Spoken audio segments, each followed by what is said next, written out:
அமித்ஷா ஒரு முட்டாள் அப்படிங்கிறாரு. டேய் நீயே அடிச்சு விடாத அப்படின்னு சொல்லி சந்தேகப்பட வேண்டாம். இந்த பாருங்க ப்ரூஃப். அமித்ஷா வந்தார் மதுரைக்கு, என்ன சொன்னாரு?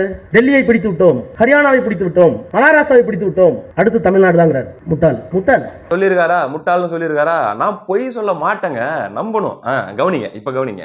அதாவது பல மாநிலங்களில் பல தேர்தல்களில் சாணக்கியத்தனமாக செயல்பட்டு பயங்கரமா ஸ்கெட்ச் போட்டு தேர்தல்களில் வென்றெடுத்த வெற்றி நாயகர் அப்படின்ற மாதிரிலாம் அமித்ஷா அவர்களுக்கு பயங்கரமா அவங்க தொண்டர்கள் அல்லது வந்து பல அரசியல் ஸ்ட்ராட்டஜிஸ்ட்கள்லாம் கூட பில்டப் கொடுப்பாங்க. அப்படிப்பட்ட அமித்ஷா அவர்கள் ஒரு முட்டாள் அப்படின்னு சொல்லி ஆராசா அவர்கள் சொல்றாரு. ஏன்? அதுக்கு ஒரு காரணம் இருக்குது. ஏன்னா அதுக்கு ஆப்போசிட்ல இங்க நிக்கிறது யார் தெரியுமாடா?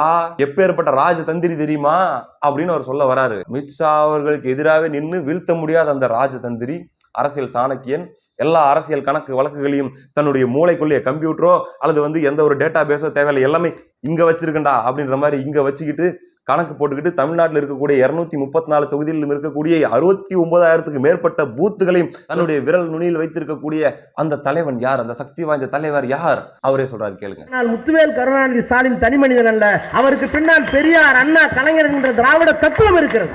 இவருதான். அச்சோ இவரா பயங்கரமான ஆளாச்சு அப்படின்னு சொல்லி நீங்களா ஷாக் ஆயிருப்பீங்க. அந்த ஷாக்லயே இருங்க.